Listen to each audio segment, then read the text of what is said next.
शहर आई देहाती बहू। हाल ही में रोहन की शादी निर्मला नाम की लड़की से हुई थी। निर्मला गांव की लड़की थी। रोहन के पिता और निर्मला के पिता दोनों बचपन के दोस्त थे। उन्होंने बचपन में ही एक दूसरे से वादा कर लिया था कि दोनों बच्चों के बड़े होते ही उनकी शादी करवा देंगे। इसलिए वादे के अनुसार रोहन के पिता निर्मला को अपनी बहू बनाकर घर ले आते हैं। निर्मला अपने साथ अपनी गाय भी लेकर आ जाती है और उसे घर के आंगन में बांध देती है। अरे ये क्या माँ, भाभी तो गाय भी लेकर आई है हमारे घर में। अभी घर में गाय बंधी देखकर आस पड़ोस के लोग तो हमारा मजाक उड़ाएंगे ना। हाँ बेटा, तू ठीक कहती है, लेकिन क्या करूं मैं, तू तो जानती है तेरे पिता किसी की नहीं सुनते। अरे ये क्या निर्मला, तुम अपने साथ गाय क्यों लेकर आई हो? आपके शहर में पैकेट वाला मिलावटी दूध मिलता है ना, लेकिन मुझे तो रोज ताजा दूध पीने की आदत है। गाय लाकर मैंने ना बहुत अच्छा किया है। अब हम सब रोज ना गाय का ताजा ताजा दूध पियेंगे। अरे ये सब तो ठीक है, लेकिन तुम ध्यान रखना कि तुम्हारी गाय की वजह से आस पड़ोस के लोगों को कोई तकलीफ ना हो। हाँ हाँ, मैं सब देख लूंगी, आप चिंता ना करें। कुछ दिन बीत जाते हैं। फिर एक दिन, चल बहू, आज हमें बाजार से सब्जी खरीदने जाना है। उसके बाद सुनीता निर्मला को बाजार में ले जाती है। सब्जी के महंगे दाम देखकर निर्मला के तो होश उड़ जाते हैं। ये क्या माँ जी, 1000 रुपये की सब्जी, ये तो बहुत ही ज्यादा है। अब क्या करे बहू, शहर का तो यही हाल है। ना ना ना, मैं इस तरह पैसों की बर्बादी बर्दाश्त नहीं कर सकती। अब से ना हम इस बाजार से सब्जी नहीं खरीदेंगे। हाँ। फिर अगले दिन निर्मला घर के आंगन की मिट्टी खोद कर वहाँ तरह तरह की सब्जियां लगा देती है। अरे काव्या, तेरी भाभी तो बहुत अजीब है, उसने तेरे पूरे आंगन को खेत बनाकर रख दिया। मेरी समझ में नहीं आता तुम लोग इस लड़की को कहाँ से पकड़ कर लाए हो। अरे सब मेरे पिताजी का किया धरा है। सालों पहले अपने दोस्त से किए वादे के चलते उन्होंने उस गवार को हमारे गले बांध दिया। अरे तेरी भाभी सच में एक नंबर की गंवार है। उसे तो ढंग के कपड़े पहनने तक नहीं आते, ऊपर से उसने तेरे घर को गांव का तबेला बनाकर रख दिया है। उन औरतों की बातें सुनकर काव्या को बहुत बुरा लगता है। फिर वो अपने भाई रोहन से इस बात की शिकायत करने लगती है। रोहन निर्मला को समझाने की बहुत कोशिश करता है, लेकिन निर्मला के आगे उसकी एक नहीं चलती। फिर एक दिन रोहन निर्मला को एक शादी में ले जाता है। सभी मेहमान खाना खाने में व्यस्त थे। उधर रोहन भी अपने दोस्तों से गप्पे लड़ाने लगता है। तभी निर्मला तंदूरी चिकन के स्टॉल से ढेर सारे लेग पीस उठाकर अपने पर्स में डालना शुरू कर देती है। घर जाने के बाद इसे फ्रिज में रख दूंगी और कल सुबह मजे से खाऊंगी। फिर खाना खाने के बाद दोनों पति पत्नी वहाँ से जाने लगते हैं, लेकिन तभी दुल्हन का भाई उन्हें रोक लेता है। अरे ये सब क्या है? मैंने यहाँ खाना खाने के लिए सबको बुलाया था, खाना चोरी करने के लिए नहीं। तुमने पर्स में जो चिकन के लेग पीस छुपा रखे ना, चलो बाहर निकालो उन्हें। दुल्हन का भाई फौरन निर्मला से पर्स छीनकर सारे लेग पीस बाहर निकाल लेता है।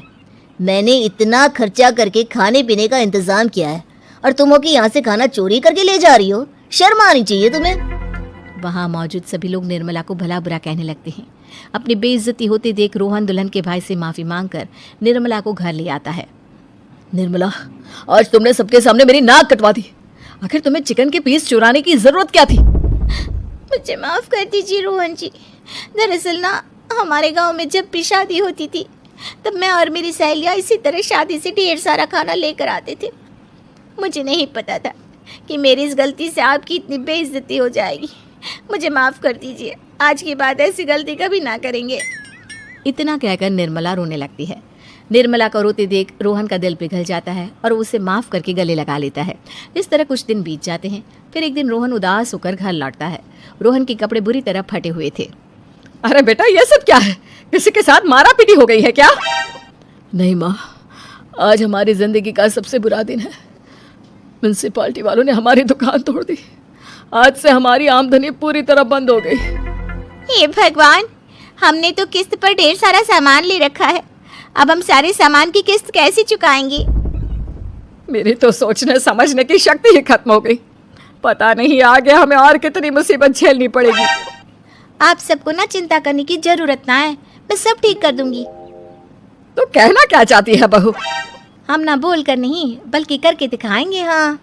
उसके बाद निर्मला अपने पिता को फोन करके गांव से 5 गाय मंगवा लेती है और फिर अगले दिन निर्मला सभी गायों का दूध निकालकर बड़े बर्तन में भर लेती है। तुम ये सब क्या कर रही हो निर्मला? मेरी तो कुछ समझ में नहीं आ रहा। हम ना इन गायों का दूध बेचने जा रहे हैं, उसके बाद हमारे पैसों की समस्या खत्म हो जाएगी। हे भगवान, बस यही दिन देखना बाकी रह गया था। भाभी दूध वाली बनकर दूध बेचेंगी तो मोहल्ले में इज्जत क्या रहेगी हमारी। सभी लोग हमें तरह तरह के ताने मारेंगे। आप ना ऐसी बेकार की बातें ना करो काव्या जी। जब जेब का पैसा और पेट की रोटी छिन जाती है तो इंसान पहले अपने और अपने परिवार के बारे में सोचता है। और वैसे भी जिस काम से हमारा घर चले उसकी कभी ना बुराई नहीं करनी चाहिए। फिर निर्मला दूध के 2 बड़े बर्तन साइकिल के दोनों तरफ लटकाकर मोहल्ले में घूमने लगती है। दूध ले लो, दूध, गाय का ताजा ताजा दूध ले लो, बिना मिलावट का शुद्ध दूध ले लो, चलो चलो आओ भाई जल्दी ले लो। तभी निर्मला के पास कुछ औरतें आती हैं। अरे तुम तो सुनीता की बहू हो ना, तुम इस तरह सड़क पर दूध क्यों बेच रही हो? निर्मला उन दोनों औरतों को अपने घर के हालातों के बारे में सब बता देती है। देखिए, मैंने ना अभी अभी गाय का ताजा दूध निकाला है। आप सब तो रोज पैकेट का दूध पीती हो, आज गाय का ताजा दूध पी कर देखिए, इसकी ना बात ही कुछ और है। हाँ बहू, मुझे तुम्हारी बात समझ में आ गई। लाओ मुझे 2 लीटर दूध दे दो। उस औरत की देखा देखी बाकी औरतें भी निर्मला से दूध खरीदना शुरू कर देती है। थोड़ी ही देर में निर्मला सारा दूध बेचकर ढेर सारे पैसे इकट्ठे कर लेती है। उसके बाद निर्मला घर जाकर सारे पैसे अपनी सास को पकड़ा देती है।